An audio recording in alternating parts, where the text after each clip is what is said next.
Okay, good evening. Recording in progress. Good evening. Talk tonight is going to be a little unusual.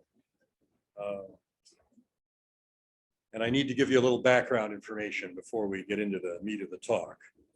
But the title of my talk is The End Game, a Dark Story. This is about what happens when you die. What happens to your coins when you die. A little background. I've been a member of the Coin Club for, I don't know, 25 years or more. About 12 years ago, I started up a little company called E&L Coins, Eisinger and Lighthouse. We joined together and we bought and sold coins. Probably most of you know that. And we've been in business for 12 years. We've had a lot of fun buying coins, selling coins, had some adventures. But one thing grew on me as we worked away at this business, or played away at it. And that was the unusual circumstances for many of the people who sold coins to us. Turns out that about maybe 2/3 of our purchases were estates. Now, by that I mean these were people who had died and the coins had passed on to heirs. Or these were people who had gone on to nursing homes or something like that, were incapacitated, and somebody else was taking care of their stuff. So this was a very common theme in our coin business. And it became apparent by degrees that things were not going so well with a lot of these purchases. Now, I'm not talking about the actual purchase, our handing over money for the coins. I'm talking about the individual who collected them and his family. I say his, I guess 99% of these collectors were men. Not going so well. In fact, my wife is a social worker, and so I'm a little oriented toward social work and psychiatry. And there were many issues under the purview of social work with the aged, people who were not doing so well, getting older, having to move out of their house into a nursing home, family conflict, and so on. And this, as I say, kind of grew on in my consciousness as time went by. I'd never thought that when I became a coin dealer that I'd be doing social work on the side.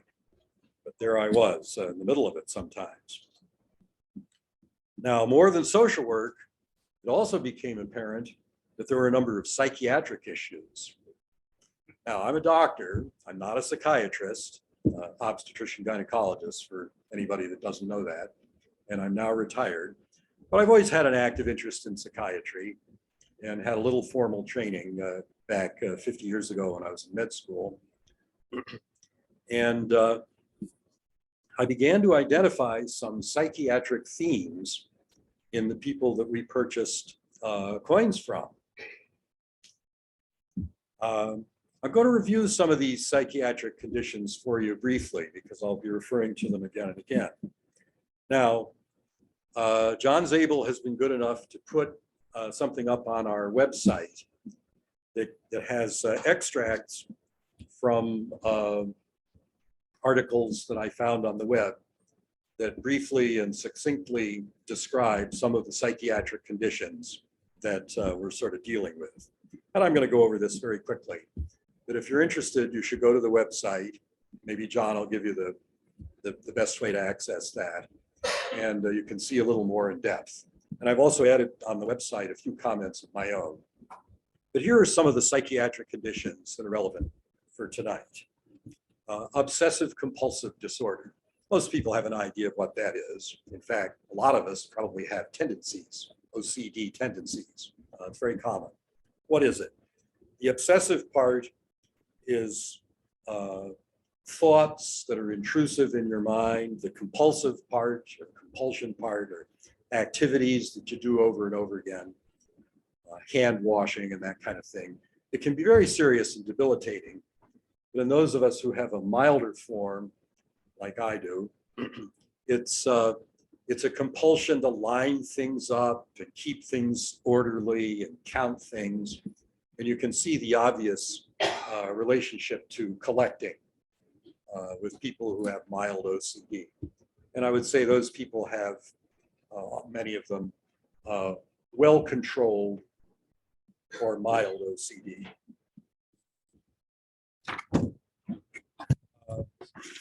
Another psychiatric condition, which has formal recognition now, is a hoarding disorder, which is related to OCD. And these are people who can't bring themselves to throw anything away. And its most extreme example is people whose houses are full of magazines and trinkets and tools and just garden, lawn furniture and whatnot, so that every room is made up of a narrow passageway, and you can't see or reach the walls, and the piles threaten to fall on you. And oddly enough, in our purchasing adventures, we've encountered a number of these homes to greater or lesser degree, more than I thought when we originally started. But it seems that there's a connection between hoarding and collecting. And many of the collections that we saw, both coins and stamps, were excessive, extremely voluminous, weighing hundreds and hundreds of pounds, requiring my sport utility with the back seat down 2 or 3 trips just to convey the material from the collector's home back to my house, where they're now piled high.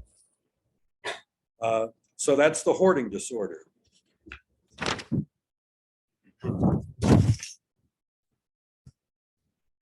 Another important psychiatric condition is dementia. Why is it important for us? Well, this is a really astonishing and important statistic. 1/3 of all people over the age of 85 will exhibit some signs of dementia. 1/3 of people over 85. I thought I might just survey the room. Who's over 85? No, wait a minute. Don't raise your hand. I myself turned 78 later this month. Both my parents died of dementia. I'm aware of this issue, and it's endemic and threatening, not just to collectors, but the rest of us too. One of the major issues with dementia is confusion and getting lost and not being able to find words and so on and so on. One of the major issues is difficulty to manage money and to become victims of fraud. Another psychiatric condition we need to be aware of is addiction. And again, there's a connection with collecting. In fact, many collectors will say, I love collecting, I'm addicted to it, or I can't stop. You can become addicted to almost any activity. And what addiction means is you're obsessed by it, you think about it all the time, you spend time and money on it, in fact, more money than you should. You get irrational pleasure adding to your collection. The pleasure is more in the search or the hunt than it is in owning the object. And collectors themselves often refer to themselves as suffering from a mania or a madness or an addiction.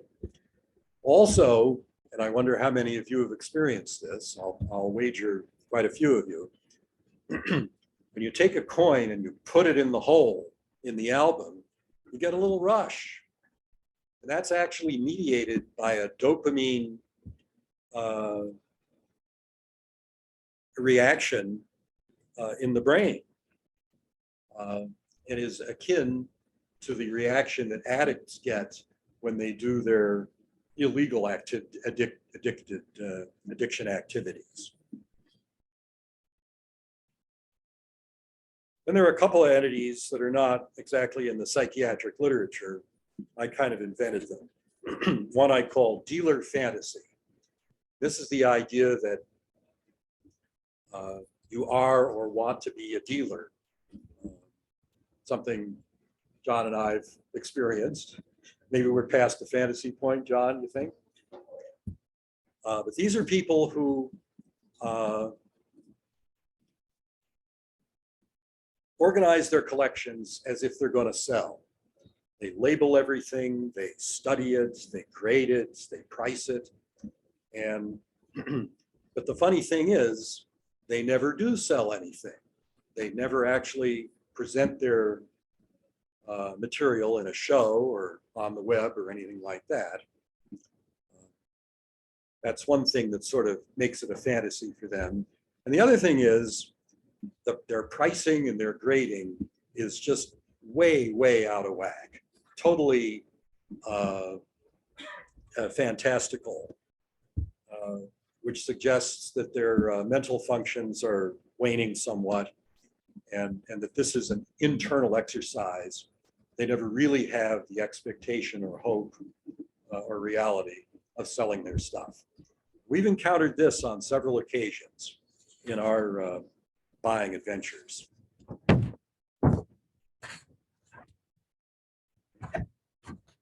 There's a clear linkage of this dealer fantasy with obsessive compulsive disorder. We've seen collections that are just massive, many, many boxes, many trips with the car, whole rooms full of stuff. For stamps, it's little cards with the stamps in them. Every one of them correctly identified and labeled and priced. But the prices are completely unrealistic. And with coins, it's 2x2s, same thing. Worthless coins, prices on them, unrealistic, never will sell. If you want an example of that, you can check out the auction. These 2x2s were prepared by someone who had the dealer fantasy. They're all labeled, they're all priced, and they're all worthless. But you can buy them at under face value. Another final entity to bring up is fraud victim. Fraud victim goes along with old age and dementia. And we have seen many examples of collectors who became victims of fraud. The fraud is insidious. It comes from, at least the examples that we see, comes primarily from mail order coin houses that will have gaudy ads in journals and online and on the web, and who will sell you coins. And they sell you coins, I've lost the word, on approval. Approval. Send you stuff and they're, all you have to do is keep them and then they're yours. Then of course you have to pay for them. And they send you stuff, and in every shipment that they make to you, there's a gaudy ad for the next purchase that you're going to make. And this material may or may not be valid numismatic material, but it's dressed up in incredibly elaborate, gaudy packaging, wooden boxes that are ornate and actually quite beautiful. Lovely wood, rosewood, mahogany, and oak, and cherry wood, elaborate designs, and these are designed to show off worthless coins. I brought a couple of examples of this. Now we've had some of these at the club here. They're put up for sale. Maybe you remember them. We couldn't bring the fanciest examples; they're too heavy. We actually have a friend who runs estate sales, and she thinks she can get some money for them at estate sales. So I brought this small example, which is a lovely little chest, and it's got 10 Indian head pennies in it, cents. There's a lower drawer. If you tip it, that lower drawer will fall out, so be careful. And I went through these and I graded them. It looks like they're slab, but it's not a real slab. It's just a plastic container made to look like a slab. And the coins, I won't call them worthless. There's actually a couple in here that are extra fine, but they're common dates. So I went through them, and the red book value of these coins was 85 bucks. And we had the sales slip, and it was like $2.99. So somebody paid a lot of money for this very nice chest and a bunch of low value coins. If they try to resell it, that's going to be a problem. I'll pass this around, and yeah, don't tip it over. And here's another example of what I think of as fraudulent practice. It's called a Liberty Head Nickels collection. And it looks like a book, but it's actually just a box. And there's 24 V nickels in here, and most of them are junk. If I owned them, which I do, I would put them in my generic V nickel bag and sell them for, 40 cents a piece or something. And there's duplicates here. As a numismatic collection, this is worthless. Somebody paid 20 or 30 times numismatic value. Hello? Yes. I need them back. So if somebody took them home, I'd be grateful. Okay, what I'm now going to do is tell some stories. These are stories that illustrate problems with the end game. These are stories about people who either died or became mentally and physically incapacitated, went to nursing homes, and divested themselves of their collections. I apologize to you and caution you. You may have the impulse to try to identify some of these people, and in all likelihood, there's probably somebody in the room here who knew somebody that I'm going to describe. I'm doing my best to disguise their identity and preserve their confidentiality, and I hope you will do the same with me. So these are short little stories to illustrate my points. The first one is a gentleman who is deceased when we met his heirs, consisting of his daughter and his son-in-law. He left a large collection of coins, some of which were quite valuable. The heirs, people of some education and talent,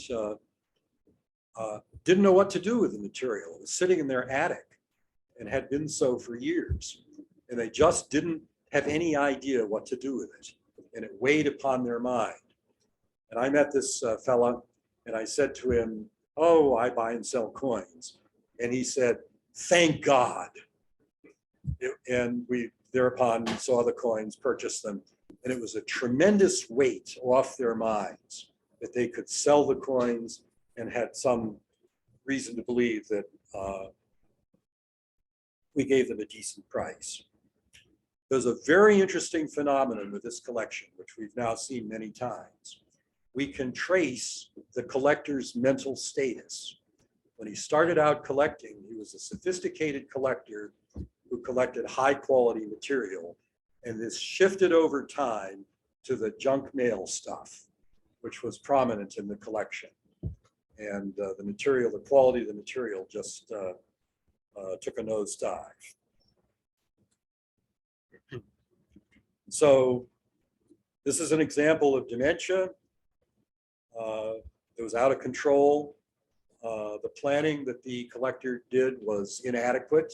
He left this as a burden for his children, his daughter and her family, not a blessing for them.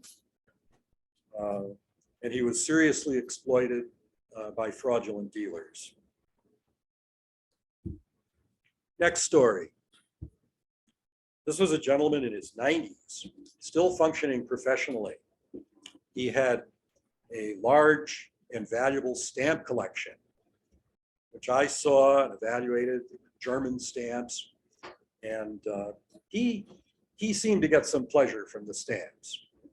He did not have dementia. We sold the stamps by auction in Europe, which was an interesting process. Actually made a substantial amount of money, which we were about to return to him when he died. So unfortunately, he did not have a chance to benefit from his own financially from his own collection. Death was strange.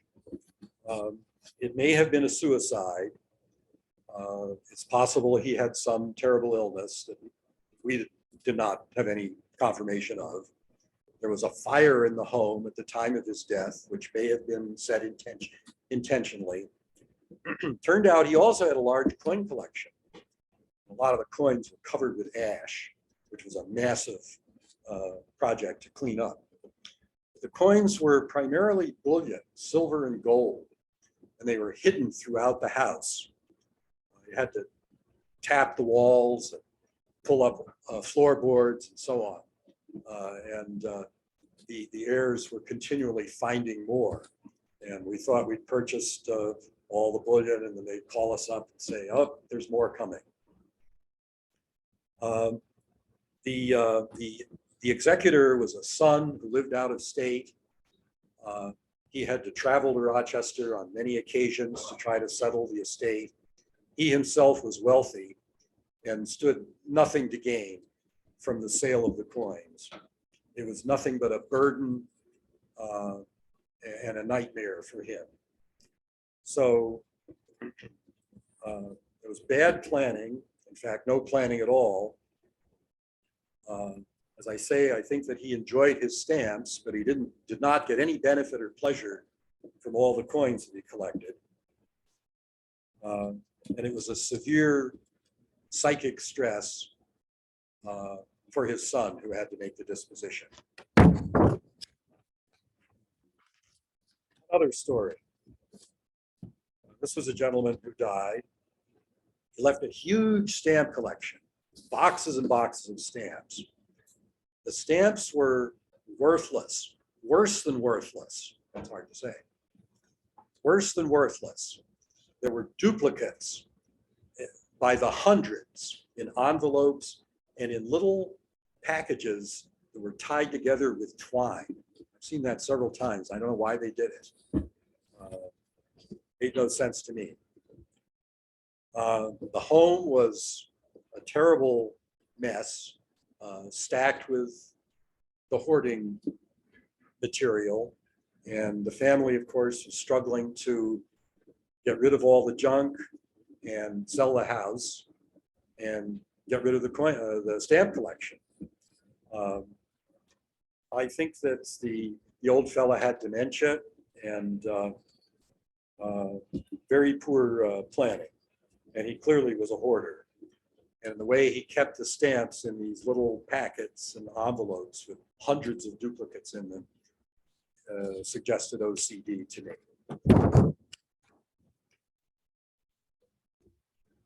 So you start seeing themes in all these stories. Here's another story, another super huge stamp collection. This one was housed in a storage locker.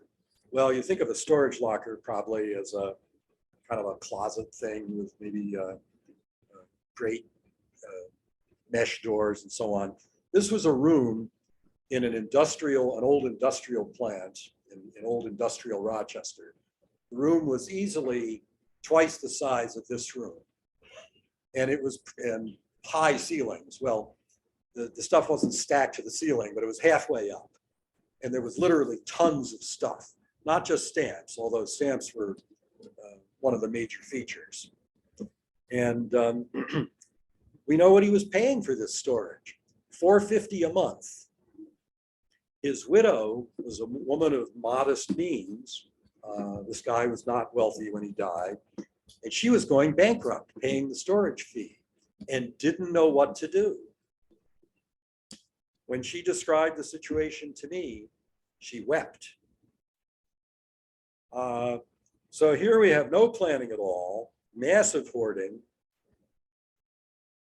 very unrealistic expectations of financial reward from selling the collection, which had extremely limited value, if any. I advised her to rent a huge industrial dumpster and hire a couple of strong high school kids and have them transport all the stuff out, dump it in the dumpster.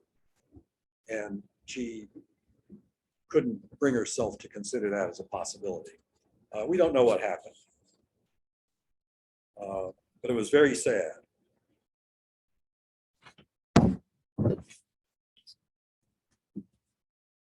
So we encountered a guy who was perfectly sane and had inherited a substantial amount of bullion from his father, silver bullion, and wanted to sell it, and we wanted to buy it. There was only one problem. His brother, this guy's brother, their father was dead, was a survivalist living in the woods in a cabin, a fortified cabin with mines and guns. And the brother said, I want the silver. I guess he wanted to store it in an underground cache, waiting for the economy to collapse. So the silver and gold would be the only currency of value. He was going to pay his brother for it. He wasn't going to steal it from his brother, but he did say to the brother, if you don't sell it to me, I will kill you.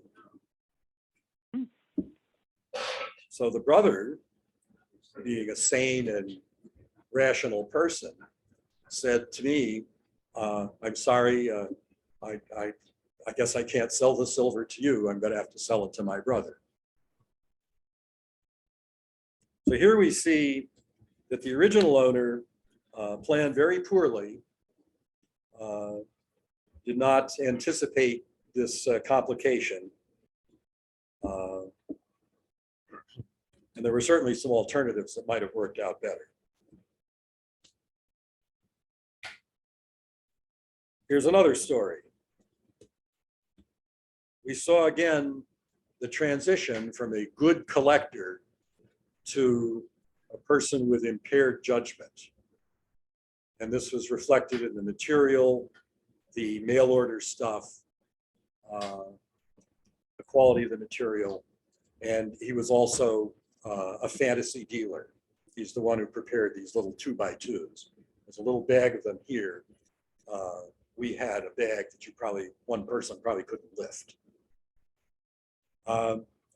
In his waning days, he had clear evidence of dementia, which his widow identified. He was addicted to purchasing material not online, by mail order. So he'd order stuff, it would come in the mail, and in the order would be these boxes and material and another order form for the next order. And his widow took to the practice of running out to the mailbox as soon as the mailman pulled up and stealing the thing away and taking the order form out of the package that would allow him to make the next order. And if he should happen to get it first and fill it out and take it out to the mailbox, she would run out to the mailbox and grab it and destroy it.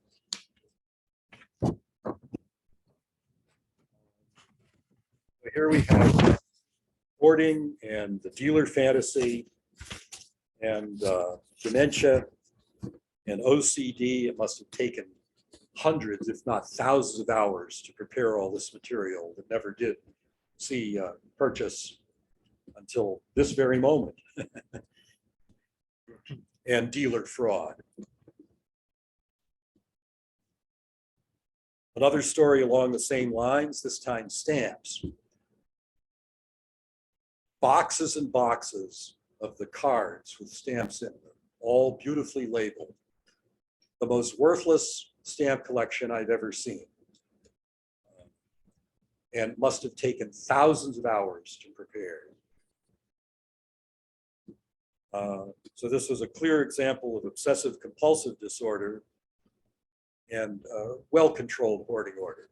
Now, I will say that if you have one of these, a mild form of one of these disorders, sitting at a table and working over your stamp and coin collection is not the worst thing in the world.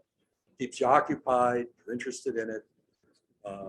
It actually for OCD anyway, may actually relieve some of the tensions. At least you're not doing it by something more harmful or dangerous.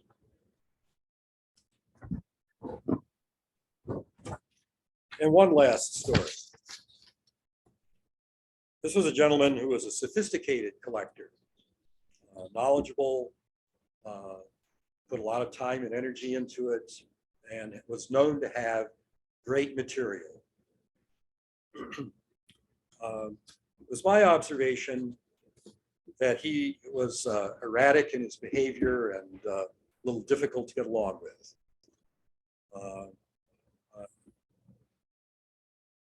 He died rather suddenly, and his heirs came from another distant community to liquidate his collections. And to their surprise, they couldn't find it. There was some material there, but it was all relatively low value material. And they knew, people had seen, and they knew about much more valuable material. I mean, stuff that was really excitingly valuable and rare. And it was not apparent in the house, although a search was made in the walls and the floors, you know, the house was dismantled in an effort to find the material. Nothing was found. They examined his bank account and got access to his vault in a bank, and there was nothing there. Safety deposit box, nothing there. And as far as I know, he might have sold the material, but there was no sign of the cash that would have resulted. So here's somebody who did not communicate well at all with his heirs. As far as I know, they're still searching for the stuff. He did not ever benefit, to our knowledge. The heirs did not benefit.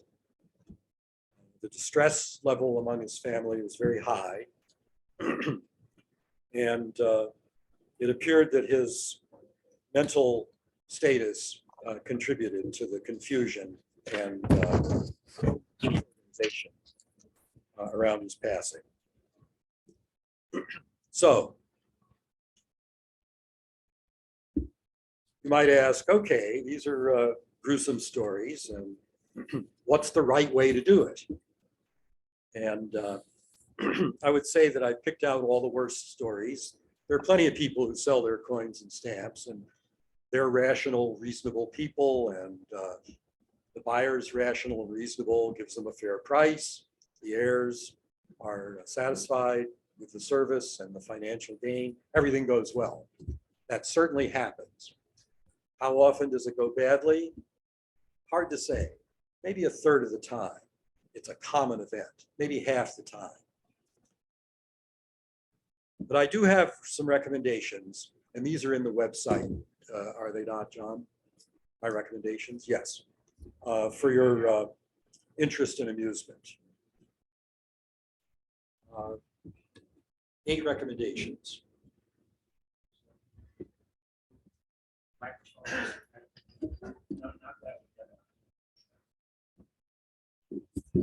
This one?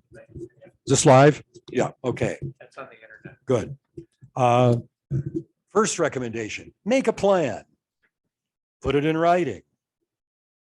Discuss the plan with your family, your attorney, your financial advisor. Get the collection appraised if it's valuable. Make sure your heirs have access to the collection. At least twice, maybe 3 times, we've encountered a collection that was in a safe and nobody knew the combination.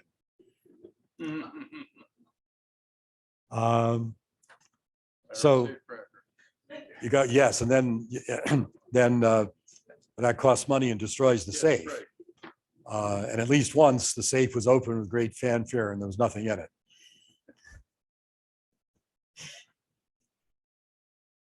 Make a plan. 2, divest yourself of your collection before you die or become mentally or physically disabled. We've seen that successfully accomplished so many times, and it's generally a smoother course. A third possibility, donate your collection. Now, it turns out you can't donate stamps. I'm giving the same talk to the Stamp Club, by the way, in 2 weeks, in case you want to hear it again. And the Stamp Club is no longer taking donations. Why? Because they have a room that's full, floor to ceiling, with boxes and boxes of worthless stamps. But you can donate your coins and do some good to the organization that receives them. But you want to arrange it in advance before you die, that the material is going to be accepted. Here's another idea. Use a buddy system. If you have a friend or a partner in business or something like that, that you're working with the material, have a pact that if you die or become incapacitated, he or she will take over and act in your best interests, instead of dumping it on heirs who are not knowledgeable or don't want the burden of it. Do not will your collection to children or a spouse who has no interest or knowledge. It's cruel and likely to be unfruitful and a burden to them. If you will your material to your family sort of at large, I will my coin collection to my 7 children who may divide it up as they see fit, sort of thing, you're asking for trouble. You should exercise great caution. We've seen examples of severe family strife under these circumstances. Do not project unfounded estimates of the value of your collection to your heirs. Be realistic, get an appraisal. If anything, lowball your estimate. Then they'll be pleasantly surprised rather than the opposite. We've encountered a number of examples where expectations were very high, and when we presented a purchase offer, it was angrily rejected. The buyer wanted his money back, actually kept all the sales slips, and could point to this rosewood box or that teak box, and the moldy Warren Morgans that it contained, and say, I paid this much for it back in the year, whatever, I need my money back. Doesn't work. And the last possibility is kind of hard to stomach, but might actually work for some of you, and especially for stamp collections, which is destroy the collection. It served its purpose. You had a great time working on it, going to club meetings, admiring your own collection. It did its work, and you got your money's worth out of it. And you're now at a point where there's nothing more to do with it. You want to destroy it. Now, I believe there's a woman named Marie Kondo. Anybody know Marie Kondo, who is a popular writer and talks about,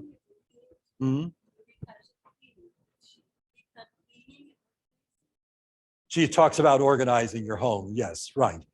And she talks about decluttering your house. And you're supposed to pick something up, and if it gives you joy, you should keep it. If it doesn't give you joy, you should thank it for the joy that it has given you in the past and destroy it. And if somebody some people had been able to follow that advice, they and their families would be a lot happier now. So on that happy note, I conclude, and I welcome your comments.